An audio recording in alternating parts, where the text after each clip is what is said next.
അപ്പോൾ നമ്മൾ ഇന്ന് ഉണ്ടാക്കാൻ പോകുന്ന ക്യാരറ്റ് ചട്നിക്ക് വേണ്ടിയിട്ട് ഞാനൊരു മീഡിയം സൈസ് ക്യാരറ്റ് എടുത്തിട്ടുണ്ട്. ചെറുതല്ല, കുറച്ച് വലുതാണ്, തീരെ വലുതുമല്ല. ഓക്കെ, എടുത്തിട്ടുണ്ട്. പിന്നെ ഒരു സവാള കട്ട് ചെയ്ത് വെച്ചിട്ടുണ്ട്, ഒരു ടൊമാറ്റോ, ഒരു 4-5 അല്ലി വെളുത്തുള്ളി, ഇത്രയും കട്ട് ചെയ്ത് വെച്ചിട്ടുണ്ട്. ഇനി നമുക്കിത് ചെയ്യാൻ തുടങ്ങാം.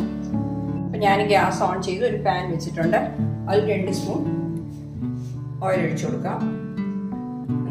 ഞാനിപ്പോൾ വെളിച്ചെണ്ണയാണ് യൂസ് ചെയ്യുന്നത്. നിങ്ങൾ ഏത് എണ്ണയാണ് യൂസ് ചെയ്യുന്നത് അത് 2 സ്പൂൺ എടുക്കാം. ഓക്കെ, അപ്പോൾ ഓയിലൊന്ന് ചൂടാകട്ടെ. അപ്പോൾ നമ്മുടെ ഓയിൽ ചൂടായിട്ടുണ്ട്. ഇതിൽ 1 സ്പൂൺ ഉഴുന്ന് പരിപ്പിട്ട് കൊടുക്കാം. എന്നിട്ട് 1 ടീസ്പൂൺ കടലപ്പരിപ്പ് ഇല്ലാന്നുണ്ടെങ്കിൽ അത് അവോയ്ഡ് ചെയ്യാം, കുഴപ്പമൊന്നുമില്ല കേട്ടോ. ഇതൊന്ന് ചൂടാക്കണം.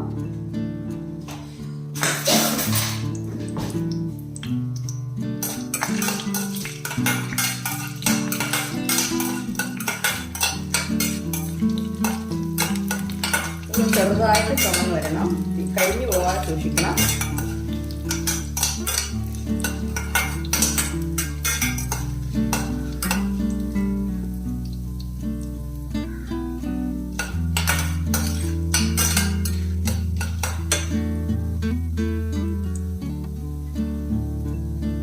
നമ്മുടെ പരിപ്പുകൾ ചുമന്നിട്ടുണ്ട്. ഇപ്പം നമ്മൾ ചെയ്ത് വെച്ചിരിക്കുന്ന സവാള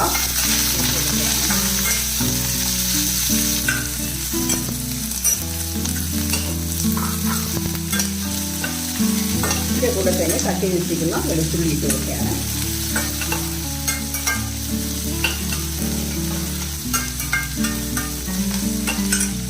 സവാള ഒന്ന് വഴണ്ടിരിക്കട്ടെ. നമ്മുടെ സവാള പകുതി വഴണ്ടിട്ടുണ്ട്. ഇതിൽ നമ്മൾ എടുത്ത് വെച്ചിരിക്കുന്ന ടൊമാറ്റോ ഇട്ട് കൊടുക്കാം.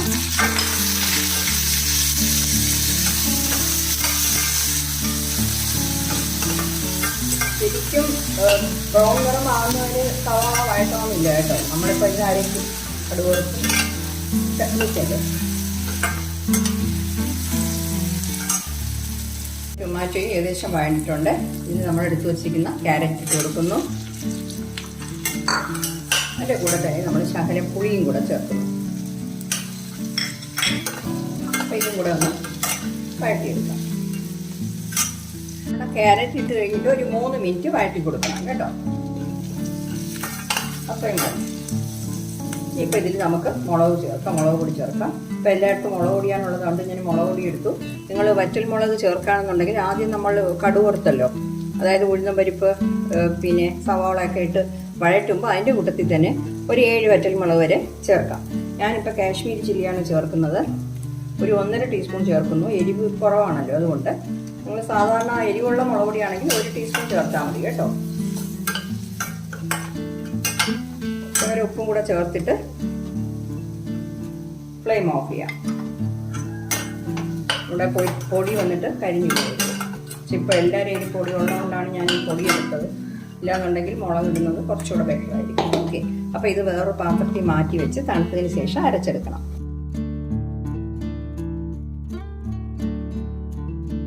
ഞാൻ വഴറ്റിയതൊക്കെ ഒരു പ്ലേറ്റിൽ മാറ്റി വെച്ചിട്ടുണ്ട്. തണുത്ത ശേഷം അരച്ചെടുക്കാം. അപ്പം ഞാനിത് മിക്സിയുടെ ജാറിൽ മാറ്റിയിട്ടുണ്ട്, അരച്ചിട്ട് വരാം. അപ്പോൾ നമ്മുടെ ക്യാരറ്റ് ചട്നിക്ക് വേണ്ടി ഞാൻ കടുക് വറുക്കുകയാണ്. അതായത് മുളക്, കടുക്, കറിവേപ്പില ഒക്കെ ഇട്ടിട്ടുണ്ട്. ഇനിയിപ്പോൾ ഇതിൽ ഒരു 2 തുള്ളി കായപ്പൊടിയും കൂടെ ഇട്ട് കൊടുക്കുകയാണ്. ഓക്കെ, ഫ്ലെയിം ഓഫ് ചെയ്യുന്നു. അതിൻ്റെ കൂടെ ചേർത്ത് കൊടുക്കണം. അപ്പോൾ കണ്ടോ, നമ്മുടെ ക്യാരറ്റ് ചട്നി സൂപ്പറായിട്ട് കിട്ടിയിട്ടുണ്ട്.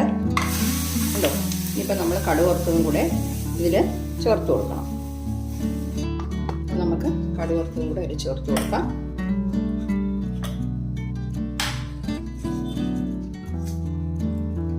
ഓക്കെ, നല്ല ടേസ്റ്റി ആയിട്ടും ഈസി ആയിട്ടും ഹെൽത്തി ആയിട്ടുള്ള ചട്നിയാണ്. ഓക്കെ, അപ്പോൾ എല്ലാവരും നോക്കണം. നോക്കിയിട്ട് നിങ്ങളുടെ ഫീഡ്ബാക്ക് ഒന്ന് അറിയിക്കണം. അപ്പോൾ ദോശയ്ക്ക്, ഇഡ്ഡലിക്ക്, അപ്പത്തിന് എല്ലാത്തിനും നല്ലതാണ് കേട്ടോ. നമ്മുടെ റൈസിൻ്റെ കൂടെ കഴിക്കാനും നല്ലതാണ്. Okay, thank you.